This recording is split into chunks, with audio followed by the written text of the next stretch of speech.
Hello, happy Friends for Fox. How's everyone doing out there today? Welcome to Cassie's Corner. I'm Cassie. Here we discuss ways of getting rid of depressive behaviors, depressive thoughts, uh, depressive emotions, and anxiety, and things of that nature. So that way we feel better about ourselves. We don't have enemies. We have our dignity. Other people have their dignity, and we do things peacefully. We have a peace of mind that we're doing the right thing. And I go through this by the way of Stoicism. Stoicism is an ancient Greek and Roman philosophy that emperors and warriors would practice so as that they would also have a peace of mind. They didn't have any enemies. They're not slandering other people. And they're thinking, they've already thought in their head what their response should be, if any. Um, some things just do not deserve a response. Some things just do not deserve the battle. Please like and subscribe. Hit that notification bell. Leave me comments, as those will help YouTube fit me in their algorithm. Everything has rules. You know how things go. This fits me in their algorithm, and they'll recommend my videos a little bit more. Maybe I can reach out to a couple more people that will watch this and maybe have ideas about how they can better help themselves not feel as depressed or not be as depressed. Maybe they will embrace this philosophy, and that would be just glorious. The philosophy is not mine. Like I said, it would come around about 500 BC, so it's not mine. It's very old.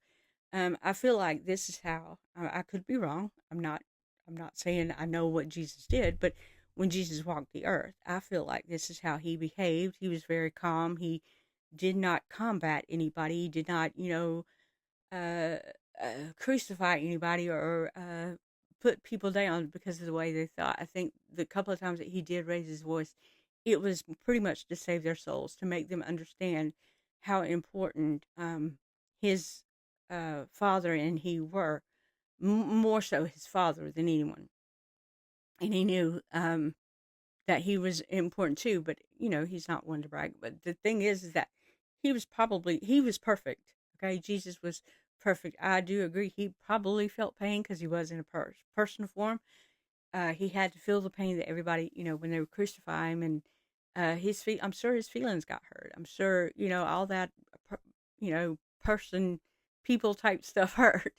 But the fact that he was perfect and did not snap at people or did not yell at people or did not call people names, it also reflected the fact that he was perfect. But it also um, ties in kind of with Stoicism. And it's not like Jesus practiced Stoicism. I'm not saying that at all.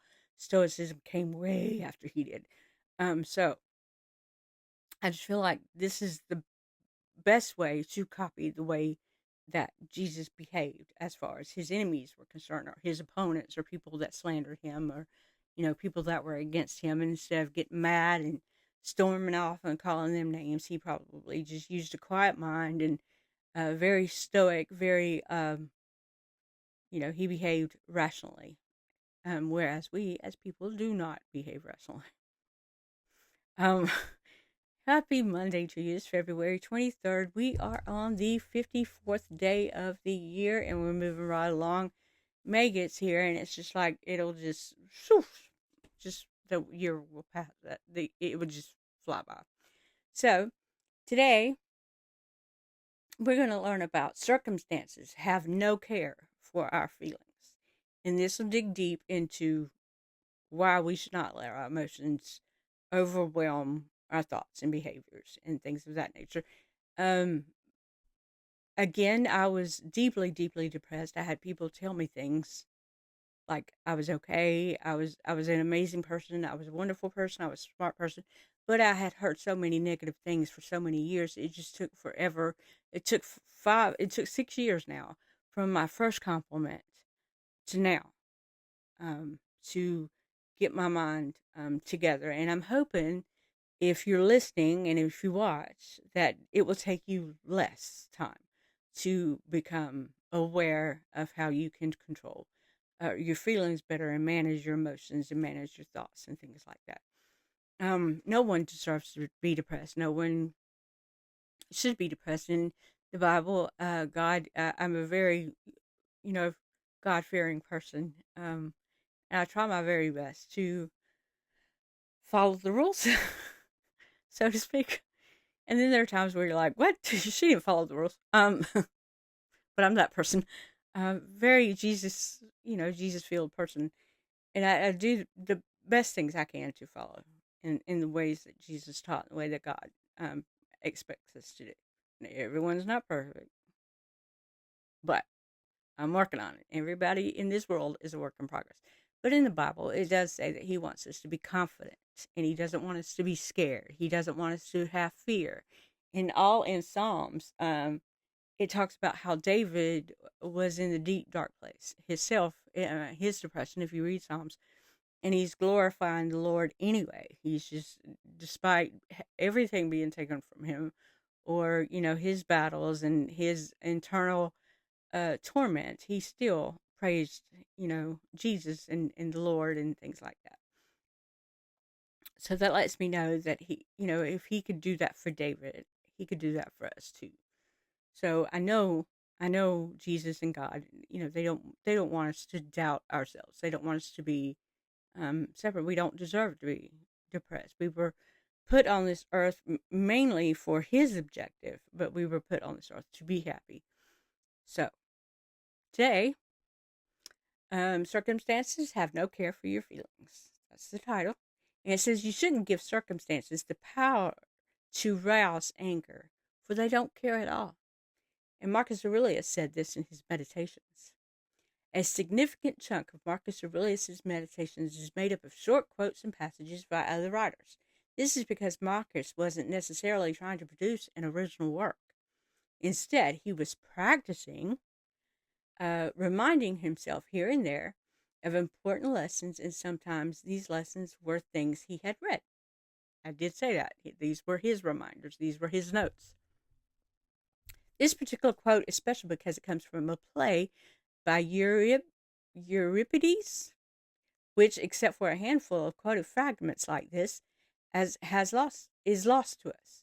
From what we can gather about the play, Bellerophon, their names I cannot pronounce. They're Greek. Okay. Bellerophon, the hero comes to doubt the existence of gods. But in this line, he is saying, why bother getting mad at causes and forces far bigger than us? Why do we take things personally? After all, external events are not sentient beings. They cannot respond to our shouts and cries, and neither can the mostly indifferent gods. That's what Marcus was reminding himself here. Circumstances are incapable of considering or caring for your feelings, for your anxiety or your excitement. They don't care about your action. They are not people. Stop acting like getting worked up is having an impact on the given situation. Situations don't care at all. I think that is very poignant reference to how our feelings overtake us, that they don't care. That the situation is not going to change because we're getting upset over it, or that we're crying about it, or that we're screaming and shouting and stomping our feet, or that we're taking it out on other people. Situations are just not going to change. And everybody's like, okay, well, let me just get this out of my system. But no, what's the point? You're wasting energy, you're wasting time when you can just accept the way things are and just move along, because it's not going to change no matter what you do. You can wish it all day long, but things are just not going to change.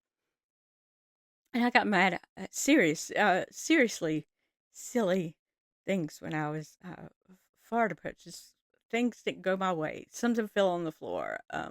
The washer wouldn't work. I remember having dogs at that time that would roam the streets, and the neighbors would just call the pound on them like every day. No matter what we did, they wouldn't stay in the gate. We had to make a back fence for them, and it just was very tormenting to me that all the time the dogs were getting out of the gate and the pound was coming, every other day. So I would get upset and mad and cry and scream every time the pound came to my door to talk to me about the dogs. And now I'm like, I wish I'd never been that way. I wish I could just be calm and not let it bother me. I should have exercised. I should have exercised my brain to be a better respondent to the situation. But when you're depressed, everything's bad. Everything. I mean, you got a splinter in your finger, so the whole day has gone bad. It's not true, but that's what you think. The dog. I remember the dog would pee or whatever on the floor and ruined my whole day. I was just mad. I was mad at everybody. I try not to get that way anymore. And I am learning as I'm teaching you, as I'm talking to you, I'm learning more about. There's just things that I didn't consider that the situations don't care about your feelings. You just get mad and waste that time if you want to, but things are still going to be bad. I never even considered that. Never even thought about that. But it's true. It's true if you think about it. You got a flat tire. You want to scream and shout and cry and cuss everybody out and give everybody the what for. But what's the point? You still got a flat tire. Work with it. Things like that. Just it's very hard. It's very mentally draining. It's very I just didn't. I grew tired of the way I thought. I grew tired of everything being a battle. I grew tired of needing to respond to everything. I grew tired. I just grew tired of it. And then one day I was like, enough, just enough. I've had enough. I still do, if I get mad or whatever, I just still do have to vent, but it's not with tears. I don't cry half as much as I used to. I've calmed that down. I used to cry every day because something got on my nerves, something made me mad, something irritated me. But I don't cry half as bad as I used to. I don't get upset. I don't get mad. I'm just like, whatever. I might get quiet for a few minutes, but once I just work my way through it in my brain and breathe and calm down, I'm good. I'm good. So I don't get half as depressed. I don't even get I don't get a 16th depressed that I used to. I just don't. Um I know that depression will always live inside me, and I have to behave in a way that it will not capture my life like it did before. And that's what you have to work through too. That you don't want you're wary of situations where right now you're just comfortable because you wake up every day and you're depressed. It's just a comfortable day in day out kind of thing. So working your brain into thinking like the Stoics do, the Stoicisms. Let's go. I know what I'm talking about. Um, the Stoics working with your brain that way, and it becoming an exercise and a habit, you can better uh, focus your mind on what you can control and what you can't. And that's the purpose of this whole thing is that I want to help you. I want to help someone, anyone, get through their depression, whereas they find joy in their life like I do. There was a time where there was no joy in my life whatsoever. There was none. I couldn't find any, even in my children, even in my dogs. Even I was just like, leave me alone, go away, don't touch me. I don't, Um, I found joy in working only because it was an outside source, and people were fascinated with me, or people liked the way I work, and I liked that kind of attention. But that was the wrong kind of attention I was seeking. I needed more. I needed to give myself more attention, more than I needed attention from someone else. So there was that. Please write your list of the things you can control and the things you cannot control. Do not throw either one of them away. Keep them handy because you need to realize what you can control and what you cannot control so that you can already set your mind against or for the things you need to do in order to accept either one. A lot of people, when they have their way, they're kind of happy. So that's kind of like a, a given. But sometimes you don't realize what you can't control. Like you can't control other people. You can't control their thoughts. You can't control. You can get mad about it, but what good is that doing? They still said what they said. It's there.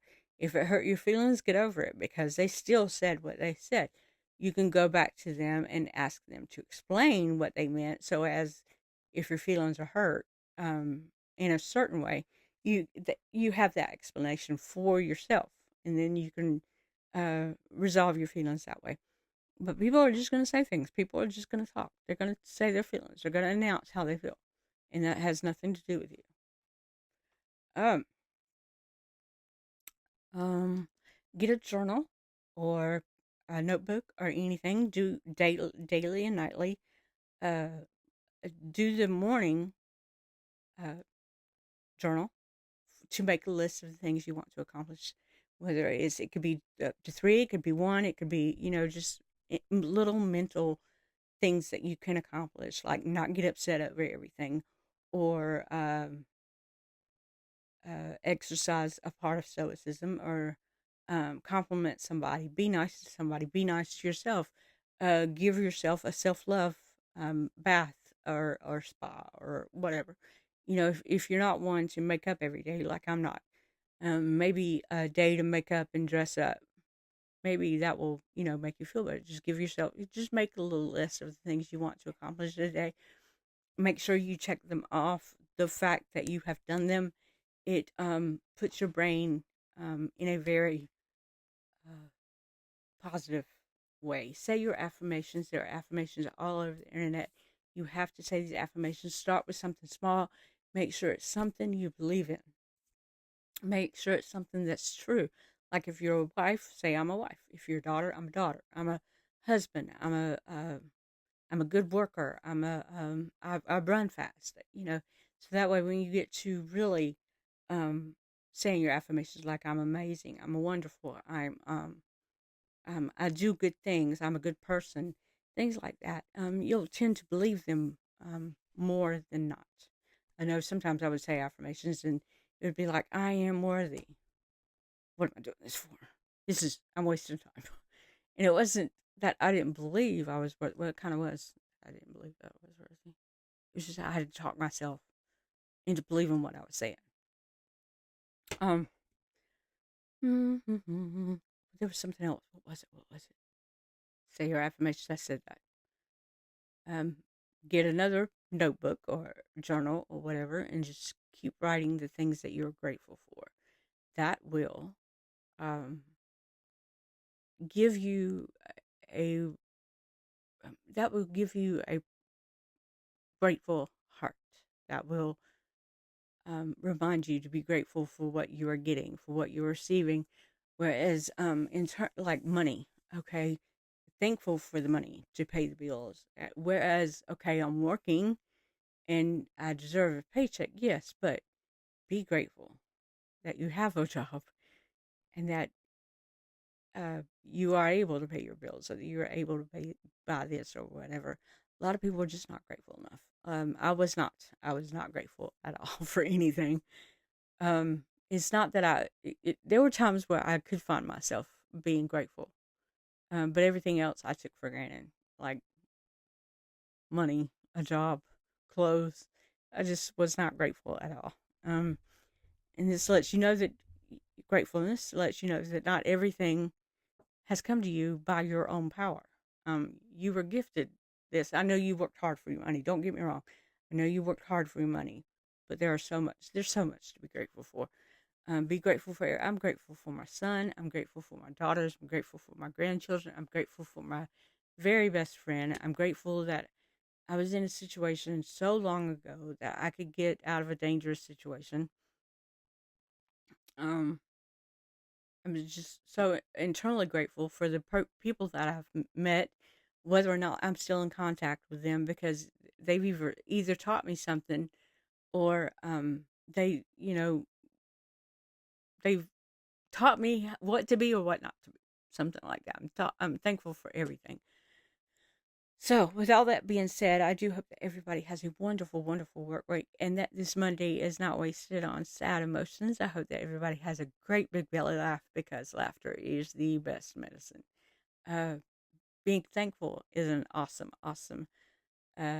medicine. Realizing that things are not under your control. That's something to be grateful for. That's awesome medicine. The traffic, the weather, the Mother Nature, other people are not your responsibility. It's not your responsibility to pick up after everybody. Um, it is, however, your responsibility to be a good human. And I still believe with this stoicism that it helps to practice to be a good person and have a good and healthy state of mind. I do have an email. It is Cassie's corner, Cassie's underscore corner at outlook.com. I do have a Facebook, and it's facebook.com. Bows of Happiness is Cassie's period corner, is the title of the page, but all it does is just give affirmations, give stoicism quotes and things like that. So if I'm not around, you're not all alone in the thinking, and you can like or follow that page if you like. But I am around everywhere. Um, you are worthy. You are worthy of love. You are worthy of better thoughts. You are worthy of enjoying life. You are worthy of the joy of life. You are worthy of everything you have. Everything that has fallen and been given to you. Obviously, somebody has thought to give it to you, so you are worthy of that. But be grateful in the same term. Um, just don't take anything for granted. Don't take people for granted. Um, Especially good friends. Good friends.